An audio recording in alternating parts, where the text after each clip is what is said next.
Sorriam, vocês estão sendo gravados. Na verdade, eu não sorrio, que ninguém está aparecendo, só eu. Pessoal, então, aqui nós encerramos a nossa última aula, antes daquelas férias. Porque uma aula só por semana tem isso, né? Quando o feriado é no dia da aula, já era.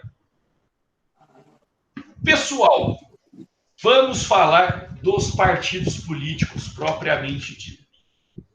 Os partidos políticos, muito embora nem todos gozem de tanto prestígio, o que acontece? Eles ainda exercem uma certa representatividade. Por que ele exerce essa representatividade? Porque, pessoal, o partido político ele preenche alguns requisitos para poder ser constituído. Ou seja, ele tem que ter ele participa de um processo em que envolve um número mínimo de eleitores para demonstrar que existe esse apoio. Então, não é qualquer partido que vai conseguir ser constituído. Eu falei para vocês daquela tentativa de formar o Partido da Nação Corintiana. Falou. Então, esse Partido da Nação Corintiana, o que ele acontece? Ele foi aprovado? Não, ele não foi aprovado por quê? Ele não foi aprovado porque não houve o apoiamento mínimo. Então, esse apoiamento mínimo, ele é indispensável para demonstrar isso daqui, que é a representatividade. Eu não posso formar um partido porque eu e o Samuel pensamos assim e acho que outras pessoas, que isso vai reverberar e outras pessoas também pensarão dessa maneira. Isso não pode. Então, para montar um partido, é necessário que haja a manifestação, o envolvimento de 1/3 dos eleitores. E esse 1/3 ele tem que estar dividido em estados, porque senão seria fácil montar um partido somente com o estado de São Paulo. Juntava o estado de São Paulo e de Minas Gerais e concentraria todos os partidos. E um detalhe muito importante. É necessário a gente entender que, historicamente, a constituição de partidos políticos, ela nasceu, historicamente, os partidos políticos eles nasceram para que essas minorias tivessem voz. E como que essas vozes dessas minorias seriam exercidas? Através do agrupamento. Seria, então, pontos de ideais dispersos que eles encontram interlocutores que falem a mesma língua. Então, assim, foram constituídos grande parte dos partidos. Gostem vocês ou não, um partido que exerce uma história gigantesca, não concordo com 100% das coisas. Tem muita coisa errada e a ideologia, no meu entendimento, foi se perdendo ao longo do tempo. O Partido Comunista. Todos vocês que estudaram história se lembram que na Semana de Arte Moderna, em 1922, esse partido ele foi constituído. E durante um grande período da nossa história, nós só tínhamos 2 partidos. Vocês lembram quais eram esses 2 partidos? Alguém? O MDB e o Arena. MDB e o Arena. Então, mesmo tendo apenas 2 partidos oficiais, esse Partido Comunista ele permaneceu. Então, ele não era, para finalidade eleitoral, um partido, embora ele exercesse isso daqui. Agora, hoje, nós temos 33 partidos políticos. Eu, acho que já disse isso aqui na última aula, na minha humilde opinião, não considero possível 33 ideologias diferentes. Não tem como ter 33 ideologias diferentes. Não sei se eu falei aqui ou se eu falei no noturno. Mas, segundo doutrinadores, o que nós temos de concreto? Nós temos esquerda, centro-esquerda, centro-direita e direita. Essas 4 aqui, elas indicam como está o seu alinhamento. Hoje em dia, você falar que você é de centro, você vai ser enquadrado como se fosse um político corrupto que esteja em cima do muro. E, na realidade, isso não poderia ser considerado algo pejorativo. Você ser de centro-direita ou de centro-esquerda significa que você está alinhado com aquele ideal mais extremista, só que você entende que alguma coisa do outro lado, ela também seja necessária. Hoje em dia, infelizmente no Brasil, e não tenho domínio para poder falar de outros países, hoje em dia no Brasil, você está numa condição de exclusão. Ou você pensa assim, ou automaticamente você é contra o que eu penso. E não é isso. Isso desrespeita totalmente a história do sistema partidário. Porque o sistema partidário é conviver harmoniosamente minorias que não gozam de voz. Se você for considerar que a minoria somos nós, porque quem está representado lá são um grupo de pessoas que nós outorgamos a procuração através do voto. Significa que eles sempre falarão a nossa voz? Não. Então, é necessário que haja esse meio democrático para a gente poder debater. Então, se em algum momento o partido perder essa condição, se o partido deixar de ouvir essa parcela, automaticamente esse partido não cumpre mais a sua finalidade e a única coisa que lhe resta é ser extinto. Então, o partido, ele, no nosso modelo eleitoral, ele é indispensável ao processo democrático. E alguém poderia me dizer por qual motivo o partido ele é indispensável ao processo democrático? Nós falamos isso na última aula.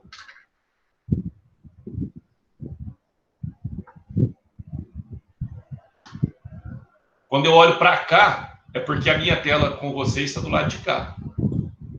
Alguém poderia me dizer um motivo pelo qual o partido político ele é indispensável para o processo democrático?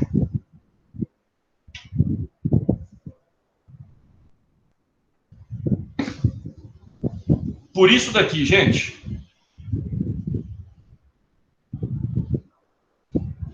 Aproveitando o Luan, que acabou de entrar. O Luan, ele quer sair candidato a vereador. Só que o Luan não tem nenhuma inscrição em partido político. Mesmo o Luan sendo o cara para captar voto, ele pode ser candidato? Não. Então, é indispensável que o Luan esteja filiado em algum partido político. Ou seja, a filiação partidária, ela é uma causa que impede a candidatura. Então, eu posso ter um processo democrático que não passe pelos partidos políticos? Não. Na verdade, Luan, o que não vai ser necessário para partir dessa eleição é a coligação proporcional. Ou seja, os partidos políticos não se coligarão com outros partidos. Cada um vai ter a sua própria chapa. E chapa, se eu não me engano, é a nossa próxima aula. Na verdade, depois do dia 11, porque dia 4 vai ser trabalho e dia 11 também. Então, pessoal, se o partido político afastar-se desses dois primeiros itens, automaticamente ele não será capaz de conduzir de forma democrática esse processo e ele perde a sua razão de ser. Ou seja, o que eu quero dizer para vocês? Gostando ou não, os partidos políticos são indispensáveis ao processo eleitoral. Eu não tenho processo eleitoral alheio aos partidos políticos.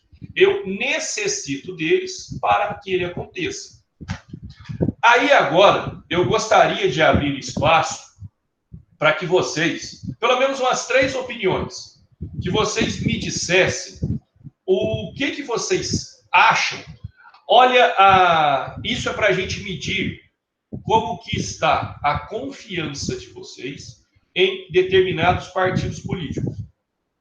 Vamos supor o seguinte: aqui no Brasil nós adotamos o sistema de lista fechada. Você não vai votar mais no Luan, você vai votar no partido do Luan. E o partido do Luan é quem vai escolher os candidatos eleitos com os votos recebidos por vocês. Seria o mesmo de dizer que todos nós, a partir de agora, só votamos em legenda. Nós não votamos mais em candidato. O que vocês me diriam? Vocês aceitariam? Vocês participariam desse processo eleitoral? Vocês teriam confiança em votar? Ou vocês não teriam confiança em votar? Está aberto o microfone. Gostaria de pelo menos 3 opiniões. Se 12 quiserem falar, ficaria muito feliz. Mas se não puderem falar, que pelo menos 3. Vamos lá. Eu acredito que não, porque não passa a credibilidade de alguém te representando, porque a chance de um partido cometer roubo, cometer fraude, essas coisas assim, é muito maior. Então, querendo ou não, a pessoa já pega o nome e a fama de algum partido. Então, nesse negócio de legenda, seria meio que impossível, hoje em dia, ter a credibilidade, a confiança do eleitor, se fosse só por legenda, entendeu? Perfeito. Professor, e eu acho que até para cobrar também. Tipo assim, eu votei no José, então eu vou cobrar do José. Tipo, a cobrança eu acho que é mais fácil da gente se cobrar, tipo assim, nossa, eu votei no José e olha o que o José tá fazendo. Sim. Mas e outra coisa também, essa questão do voto de legenda aí, entra muita gente no bolo aí que não entraria de forma alguma, ou por falta de competência, ou porque não é lá muito confiável, ou porque já cometeu algum tipo de situação, né, complicada. Então, assim, aí entra aquelas pessoas que não entrariam de forma alguma, aquela tal daquelas cotas e etc. Então, acho que é complicado votar em legenda. Eu concordo com a Amanda. Também acho bem complicado votar em legenda, porque muita gente vai entrar no rolo sem o nosso consentimento. Não, e fora que pode acontecer, não, né? Provavelmente vai acontecer de os partidos usarem candidatos populares para conseguir votos e às vezes nem colocar esse candidato na linha de frente, né? Às vezes nem entra esse candidato, mas ia servir só para adquirir voto do pessoal. Entendi. João Paulo. Oi. Eu, particularmente, não teria dificuldade em votar em legenda, desde que mude algumas coisas. Por exemplo, o Partido Novo, ele tem um critério para que os candidatos possam entrar no partido. Um deles, por exemplo, é o que o candidato tenha ficha limpa. Então, se os partidos hoje tivessem aquela participação mais direta com o cidadão, onde a gente pudesse ter as diretrizes desse partido, a missão, a visão desse partido, os critérios para que esses candidatos adentrem nesse partido, eu não teria dificuldade nenhuma, como, por exemplo, o Partido Novo, que eu disse. Então, para o candidato entrar lá, ele não pode ter ficha suja. Significa que qualquer outra pessoa que vai concorrer a qualquer cargo nesse partido, ele teria que estar dentro desse perfil exigido pelo partido, ou seja, um contato mais direto com o eleitor. Entendeu? Entendi. Mais alguém, gente? Lua, eu li tudo que você falou sobre e acaba que isso que você disse vai de encontro com que todo mundo. E o Samuel, ele foi a voz distoante. E Samuel, você não está errado. Você escolheu um critério para que o voto de legenda tornasse mais seguro. E é isso que é o problema. Então, gente, eu não posso falar que o Brasil inteiro pensa assim. Mas se nós pegássemos 100% dos que falaram aqui na aula, 100% acha que esse modelo está furado. Que hoje o nosso modelo partidário, ele não garante a representatividade, porque ninguém teria segurança do cargo ser do partido, embora ele seja do partido. Hoje, a votação proporcional, você escolheu o candidato X, mas aquele cargo não pertence ao candidato, aquele cargo pertence ao partido. Então, isso demonstra que não há uma proximidade entre eleitor e os eleitos. Isso demonstra que nós precisaríamos urgentemente de uma reforma política. Não sei, uma reforma partidária, ela atenderia muito bem a nossa finalidade. É isso que fica claro. Nós temos um processo democrático que ele é robusto, nós temos um processo democrático que ele é palpável, mas o nosso processo democrático, ele está possibilitando o cumprimento daquilo que ele prega? Não sei. Pelo que foi dito aqui aqui na nossa sala de aula, não, ele não está cumprindo. E essa visão de vocês, essa visão de mundo, ela é distante de muitas pessoas? Não, pelo contrário. Tanto que qualquer pesquisa mequetrefe de opinião que você faça, a confiança dos eleitores em partidos políticos, ela é mínima. Essa confiança, ela praticamente não existe. E ela não existe por quê? É por preguiça do partido ou por preguiça do eleitor? Não sei quem foi que disse isso, não sei se foi do matutino ou do noturno, que é 50%... foi o do noturno, foi o Ronivaldo. É 50% de culpa do eleitor, que não corre atrás, e 50% de culpa do partido, que não tem esse interesse. Então, o que o Samuel falou é um ponto muito bacana. O partido, ele tinha que ter o cuidado de demonstrar o seu plano, de captar pessoas ideologicamente alinhadas para fortalecer. E o Luan, ele escreveu um negócio que hoje o partido político, ele é mais para benefício deles quem? Do partido e dos seus candidatos. O eleitor para ele, para o partido, tanto faz. Não tem relevância nenhuma. Então, hoje o nosso modelo eleitoral, ele não corresponde com a necessidade prevista e sonhada pelo nosso eleitor. Embora isso não pudesse acontecer. Ô, João. Oi. Tem um porém também, eu até escrevi sobre isso lá no trabalho que era para entregar hoje, né, e depois você prorrogou para quinta, que é a questão da criação desse monte de partidos aí, mais uma pancada que está aí em processo de formação, também pela questão desses fundos partidários, fundos eleitorais aí de bilhões que o governo está repassando para os partidos, é isso que incentiva essa criação toda, esse monte de partido, esses partidos sendo criados apenas para interesses próprios, para pegar esse dinheiro, entendeu? Então, assim, não é uma questão mais de ideologia, não é mais questão de servir ao povo, não é mais essa questão.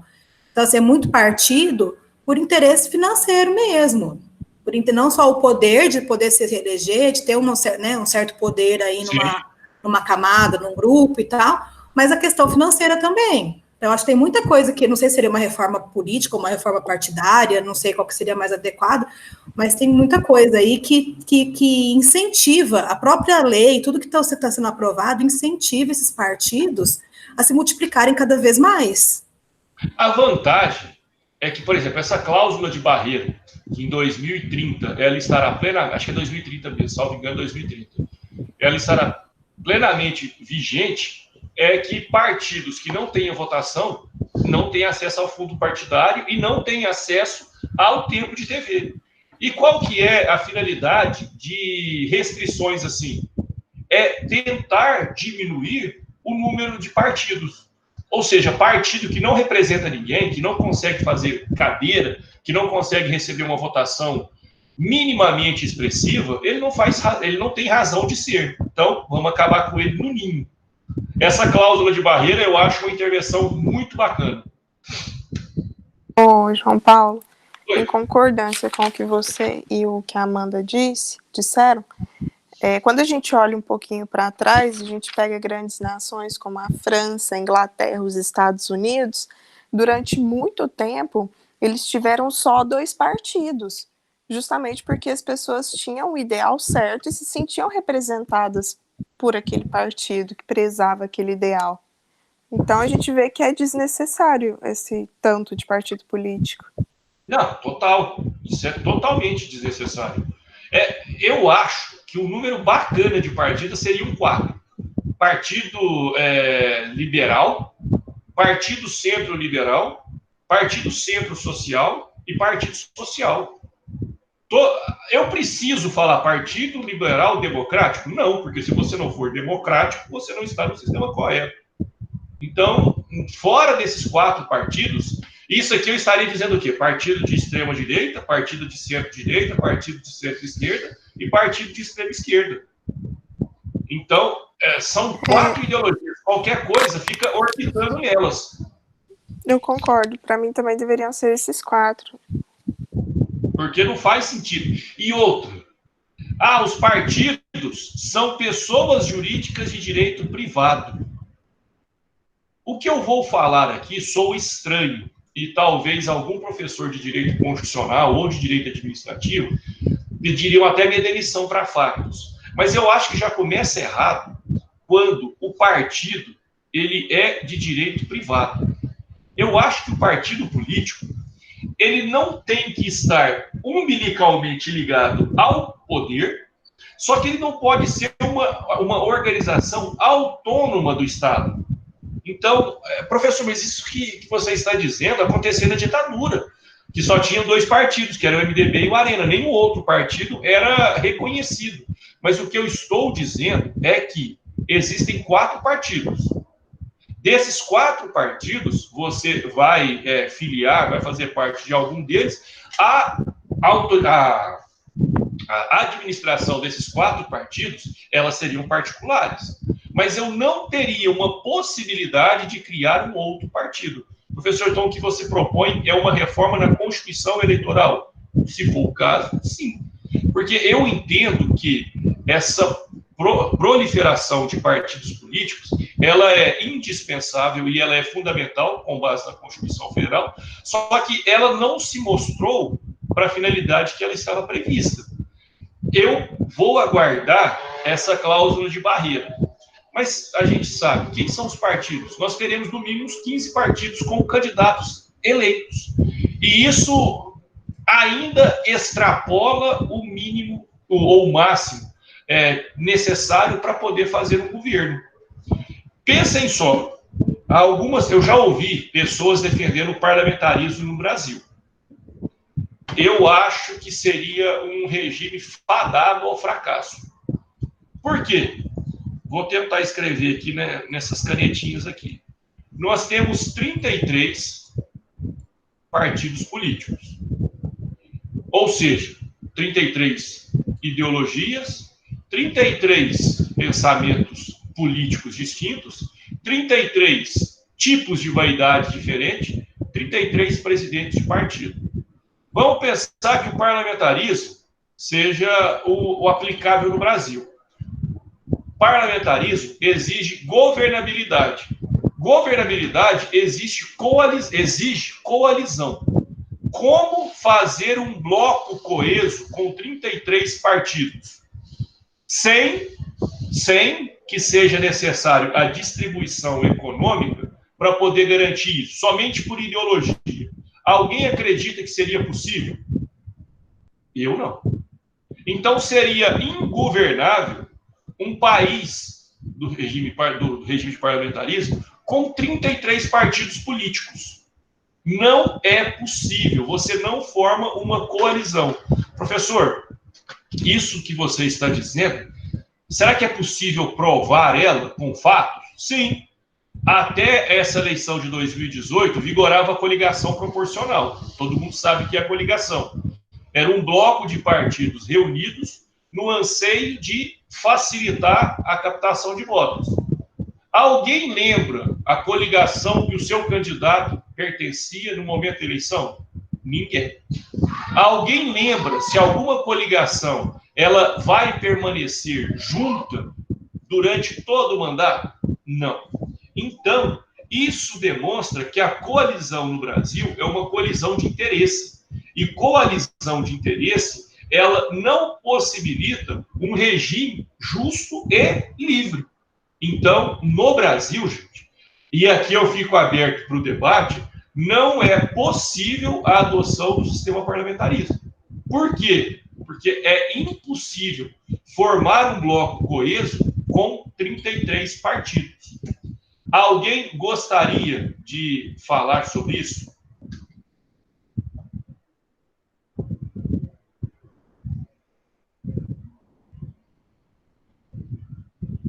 Não? Pessoal, vou interromper aqui pode falar. No nosso modelo, eu acredito que não dá certo, não. O nosso modelo de partidário não dá certo, parlamentarismo. Imagina o salseiro que não ia virar, todo mundo querendo um pedacinho ali, outro pedacinho aqui, imagina como é que não ia ser. Teria que ser reduzido mesmo, como é na Inglaterra, como é nos países que adotam o parlamentarismo, teria que ser feita uma reforma, teria que ser revista essa questão toda partidária, esse número de partidos, senão não tem como. Pensa o seguinte, vocês sabem quem foi o candidato que recebeu mais votos para deputado federal? Foi no estado de São Paulo e foi o Eduardo Bolsonaro. Uhum. Quem é o presidente da Câmara? É o Rodrigo Maia. Qual foi a votação do Rodrigo Maia? Eu não sei. Então, não, é infinitamente menor do que a do Eduardo Bolsonaro. Pensem só que o parlamentarismo, ele possibilitaria que um candidato com um mínimo de representatividade pública pudesse ser o nosso chefe de Estado, o nosso chefe político. Olha a aberração que isso criaria. Você ser representado por uma pessoa que teve 30 mil votos. Com o parlamentarismo, isso seria possível. Por quê? Porque ele seria eleito pelos seus pares. Então, se eu fosse capaz de demonstrar uma segurança naquilo que eu falo, com uma quantidade mínima de votos, eu poderia me transformar no representante do parlamento, no primeiro-ministro. Olha que absurdo isso poderia acontecer no Brasil. Então, sinceramente, eu fico até com medo de parlamentarismo aqui no nosso país. Mas aqui os políticos até se batem lá, quase se enforcam nos debates que tem, não tem mínima estrutura, a mínima condição. Então é nítido isso que, sabe? Não, no Brasil não tem nenhum tipo de possibilidade, mas não tem nenhum tipo mesmo. Eu fico com receio que se o parlamentarismo acontecesse no Brasil, a gente não caminharia mais 1 metro à frente. Pessoal, vou compartilhar com vocês agora o artigo 17 da Constituição Federal, que é o que trata da constituição dos partidos políticos.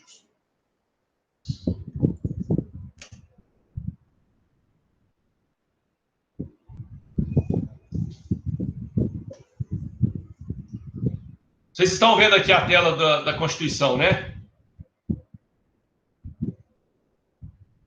Então, vamos lá.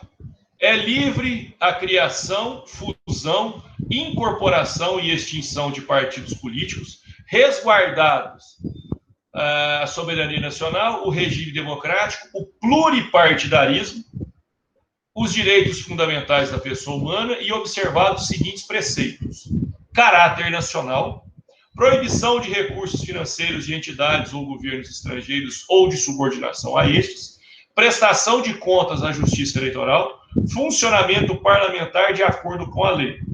Parágrafo 1º.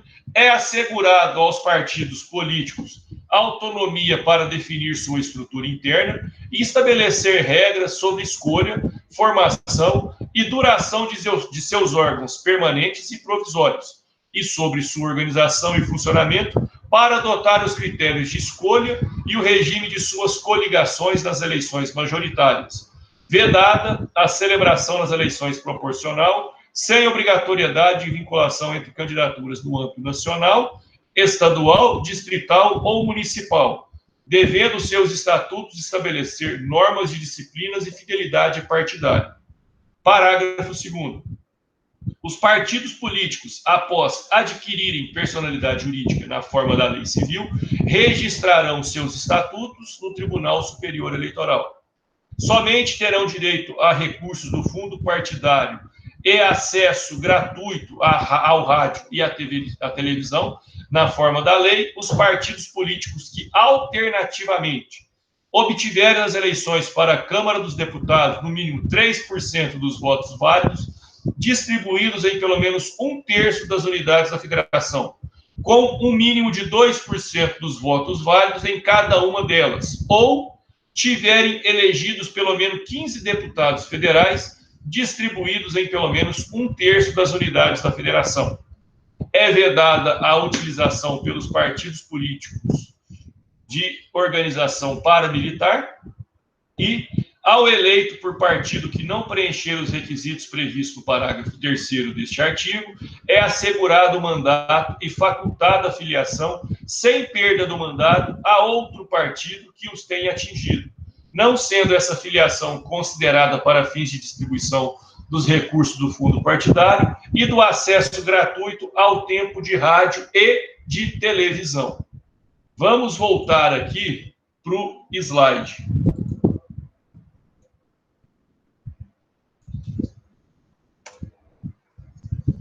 Então, vamos lá. O partido político, ele necessariamente, ele precisa ser nacional. Por ele ser fundamental ao processo eleitoral, ele precisa prestar contas ao TSE.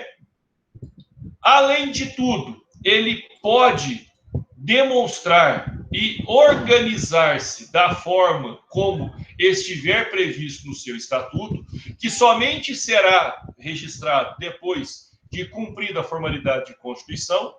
Esse partido político não pode ter caráter paramilitar. Professor, esse tipo de manifestação, seja a pró-armamentista e seja aquela antidesarmamentista, elas possuem esse caráter paramilitar? Não. Aqui no Brasil, caráter paramilitar estaria presente se as milícias criassem um Partido da Milícia Nacional. Isso teria uma finalidade paramilitar, porque eles exercem uma atividade alheia e tangencial ao que exerce a nossa polícia e fatalmente não seriam registrados como partido.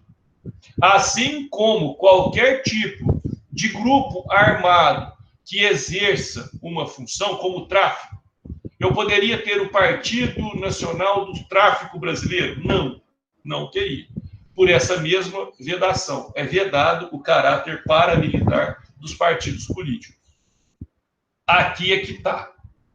Tratamento igualitário entre os filiados. Gente, isso é muito bonito. Mas vamos pensar o seguinte. O partido, ele tem uma última vaga. Chega o João Paulo com 5 milhões de reais para poder gastar tudo licitamente nesse processo eleitoral de 2020, e chega a Amanda, que é líder comunitária, que tem um monte de votos em potencial, mas que não tem nenhum real para poder ser candidata. Em quem vocês acreditam que o partido ele apostaria suas fichas? No cara que não demonstrou nenhum poder de voto, mas chega com 5 milhões? Ou na pessoa que demonstrou um certo poder de voto, mas que não tem nenhum real? Nosso modelo, ele me faz acreditar que a Amanda não disputaria essa eleição. Isso por quê? Porque esse tratamento igualitário, o partido cumpre de que forma? Possibilitando a filiação do mesmo jeito. E é muito pouco. Muito pouco não, e é pouco. Então, pessoal, esse tratamento igualitário, ele só existe no mundo das ideias. Na prática, ele não vai acontecer. Formas de criação de partido. O partido, ele tem a sua organização interna, ou seja, aquilo que ele faz de dentro para fora. E ele precisa dos requisitos legais. Esses requisitos legais são exigências mínimas que a Justiça Eleitoral faz para que aquele partido possa ser fundado. A organização interna é simples. Ele tem um estatuto. E nesse seu estatuto, obrigatoriamente, tem que falar como que aquele partido vai funcionar. A organização dele vai ser nacional, estadual, municipal, eu votei nos 3, qual que é o grau de intervenção de uma nas outras. Quem pode ser filiado? O Samuel bem disse que o Novo, ele faz um processo seletivo e uma análise pretérita para poder admitir a filiação. Condutas partidárias. Tem partido político que, se a pessoa responder um processo jurídico, um processo judicial, ela vai sair do partido. E como que acontecem as convenções? Local, periodicidade, critérios para ser votado, tudo isso é constituído onde? Nesse estatuto. Tudo bem, aqui eu tenho que ter como exigência isso daqui. Eu preciso que o meu estatuto ele esteja registrado no cartório de pessoas jurídicas. Agora, a formatação do meu estatuto, ela é particular. Se eu preencher isso daqui, o meu estatuto ele vai ser livremente constituído. Tá. Quais são os requisitos mínimos? Além de ter o meu registro, o meu registro no cartório, eu preciso ter como membros fundadores 101 pessoas em 1/3 de estados mais o Distrito Federal. Quantos estados nós temos no Brasil? Temos 26. Mais o Distrito Federal. 27. 1/3 disso, 9 estados. Eu preciso de uma cópia dessa ata de reunião. Eu preciso da publicação disso no Diário Oficial. E eu preciso dessa relação.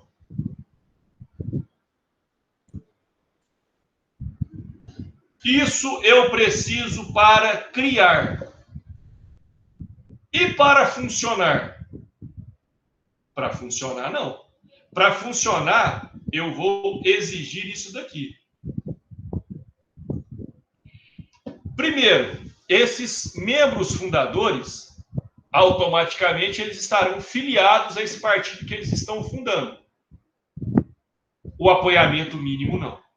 E o que é esse apoiamento mínimo? Eleitores, e aqui em situação de poder votar, não filiados ao partido, ou seja, eu preciso que a sociedade me aceite como partido e acredite na minha representatividade. Nesse caso aqui, é o número. Eu preciso, para demonstrar esse apoiamento mínimo, 0,5% da quantidade total de votos válidos na última eleição, distribuído em 9 estados do Brasil, e que em cada um desse estado ele tenha, no mínimo, 0,1% do eleitorado. Aqui, gente, nós teríamos que fazer uma conta. Vamos supor que nós tenhamos um estado, que nós tivéssemos uma eleição com 100 votos válidos. Quanto que é 0,5%? Aqui, na verdade, tem que ser 1.000, né? Para dar um número inteiro. Porque 100, 1% seria 1. Não tem jeito de ter meio voto. Então, vamos supor que eu tenha 1.000 eleitores. 1% de 1.000 vai ser 10. 0,5% de 1.000, 5. Então, em um país que nas últimas eleições nós tivemos para a Câmara dos Deputados 1.000 votos válidos, o primeiro requisito do apoiamento mínimo são 5 eleitores não filiados. Desses 5 eleitores não filiados, eles teriam que estar distribuídos em 9 estados. Vamos colocar 9, né, gente? Me ajuda na conta aí. Nesses 9 estados, eu teria que ter 0,1 de cada estado para poder constituir esse partido novo. Ou seja, eu tenho um critério geral, ou seja, somente será reputado como representado, como apoiado, aquele partido que tenha 0,5% dos votos válidos das últimas eleições. Esse é o único requisito? Não. É necessário que esse 0,5% esteja distribuído em, no mínimo, 9 estados. Pronto. Tenho 0,5%. Esse 0,5%, ele está em 9 estados? Já posso constituir? Não. Além de ter 0,5%, em 9 estados, eu preciso que em cada um desses 9 estados eu tenha tido, no mínimo, 0,1% do eleitorado como apoiador. Então, isso é uma condição dessa, mais essa, mais essa. Se faltar essa daqui, seu partido não terá demonstrado o apoiamento mínimo. Certo? E para que esse partido possa concorrer em uma eleição, aqui é um pouco mais simples. Ele precisa estar registrado no TSE, no mínimo 6 meses antes do pleito, e ter um diretório no local que pretende concorrer. Então, um partido que foi aprovado 6 meses antes da eleição para prefeito aqui em Uberaba, ele vai poder concorrer se ele tiver um diretório instalado aqui. Se ele não tiver, ele não concorre. Certo, gente? Esse fluxograma, eu achei ele bacana, por isso eu coloquei ele aqui. Então, atos anteriores à obtenção da personalidade. Eu tenho que reunir, no mínimo, 101 pessoas, naquelas formas previstas no slide anterior, e nessa modalidade, eu vou elaborar o meu estatuto e levar a registro no cartório. Adquirir a personalidade jurídica. Preciso demonstrar o apoiamento mínimo e preciso registrar no TSE. Feito isso tudo aqui, eu quero concorrer às eleições. Você quer concorrer à eleição, bichão? Então, você precisa preencher esse último requisito.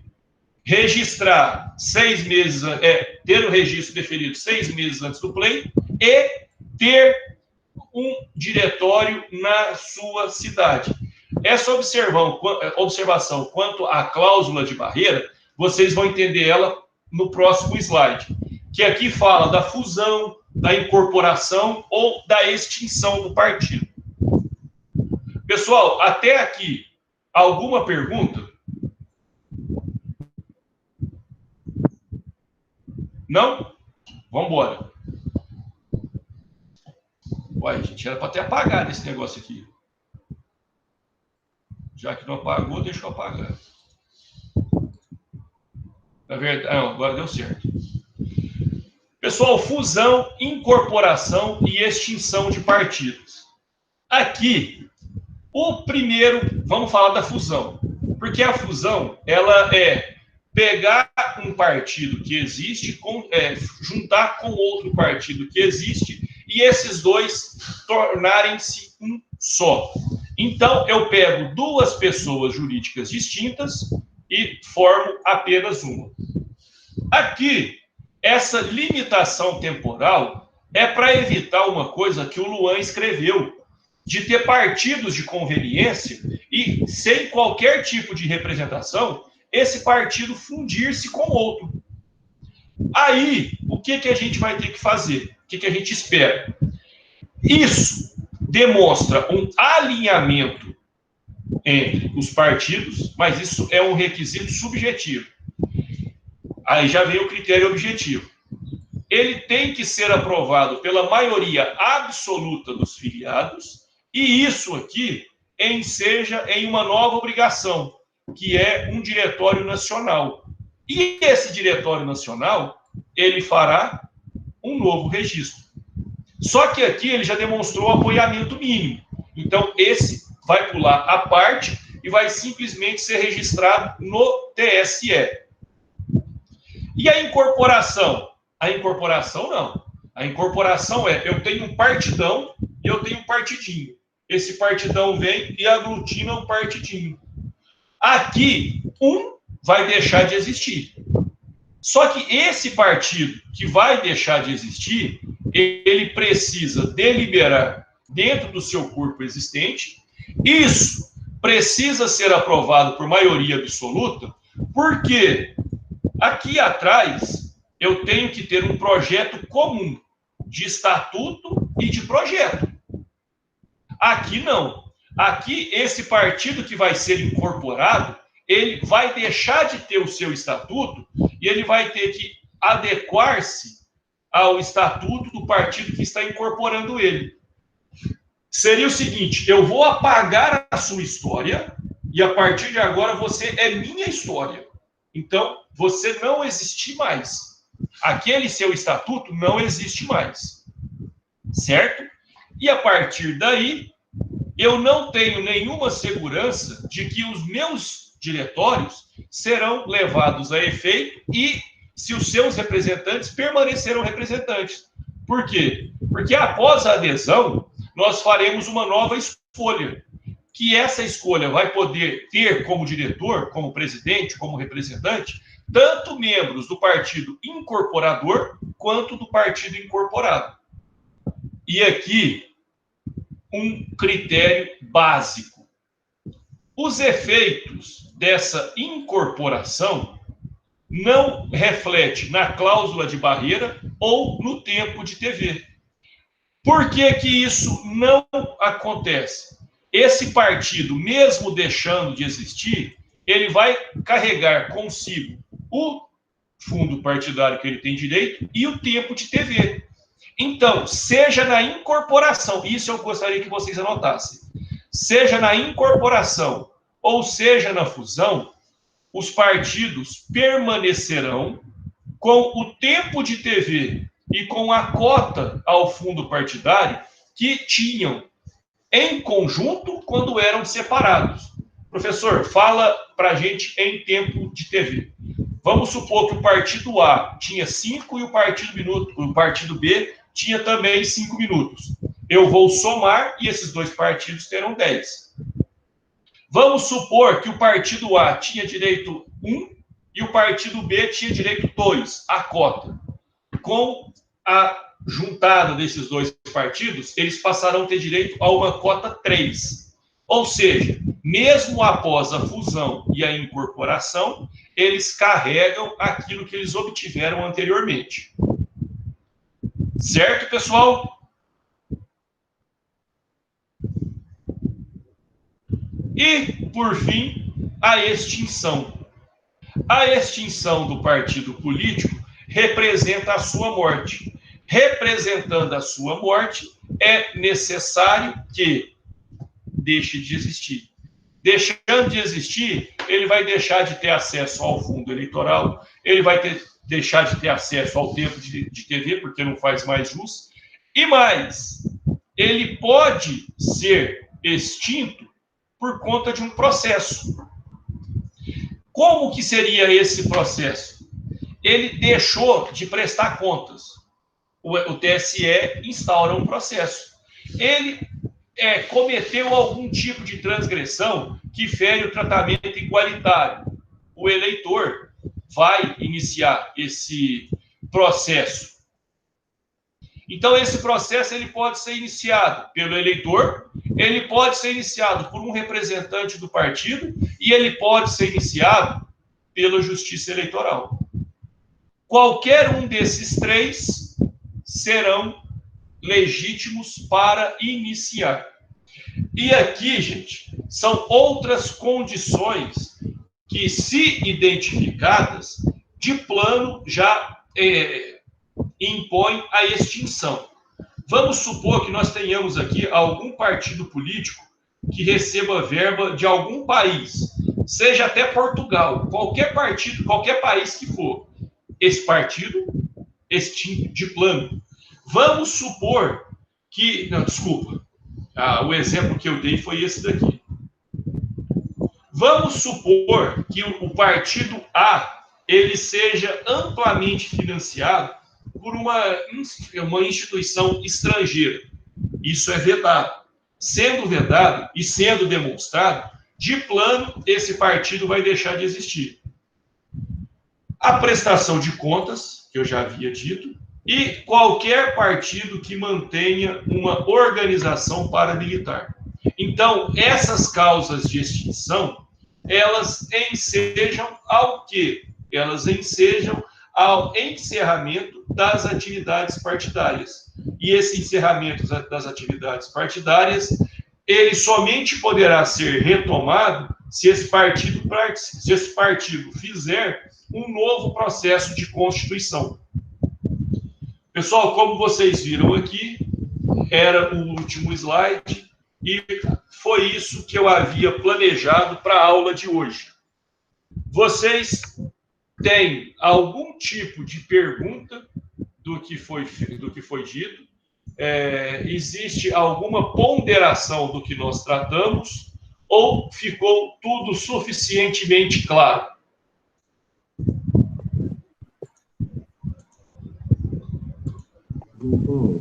Oi. Eu não sei para os demais. E o senhor estava disponibilizando o slide para a gente aqui, porque para mim não apareceu, não. Uai, estava?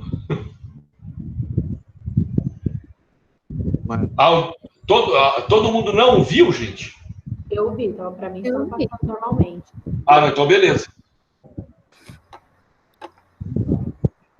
Uai, Samuel, você está pelo celular ou pelo computador? Pelo celular.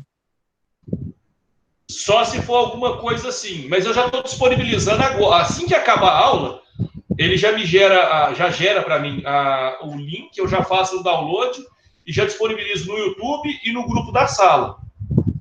Não tem problema. Mas estava sim. Beleza. Pessoal, mais alguma pergunta? Certinho, dona Dani, obrigado. Meus queridos, então, não havendo mais perguntas, depois só veja, porque eu não vi se a Camila entrou, se ela realmente teve algum problema, ela relata para mim. Ela não conseguiu entrar. Ela não conseguiu? Não, nem pelo celular, nem pelo computador. Qualquer coisa, pede para ela falar comigo, que eu tento dar um suporte para a próxima aula. E vocês, o que vocês acharam do Google? Mais simples, mais complexo, mesma coisa, não melhorou nada, melhorou um pouquinho? Ele é bem melhor. Desculpa, não entendi. Mais fácil e mais simples de mexer. A imagem eu dele é estava bem nos melhor. outros, esse acabou com a minha bateria. Eu tô com 2%. Tem que desligar, senão vai desligar meu celular. Não, beleza. Os outros não gastavam tanta bateria quanto esse. Eu concordo com a Ana Laura, muita bateria. Mas ele é bem mais didático e a imagem dele é bem melhor. Não, então vamos manter. Apesar de todas as baterias consumidas, não assistam a aula com o celular grudado na tomada, viu, gente? Quero todos vocês da colação de grau para poder bater palma. Se explodir, a gente processa. Não processa não. Faz isso não. Gente, então, fiquem todos com Deus. Peça para a Camila e para quem mais não tenha conseguido acessar o Google, me procurarem, ou no grupo, ou no particular, que eu tento esclarecer, a gente faz um teste com quem não conseguiu até conseguir, certo? Certo, professor.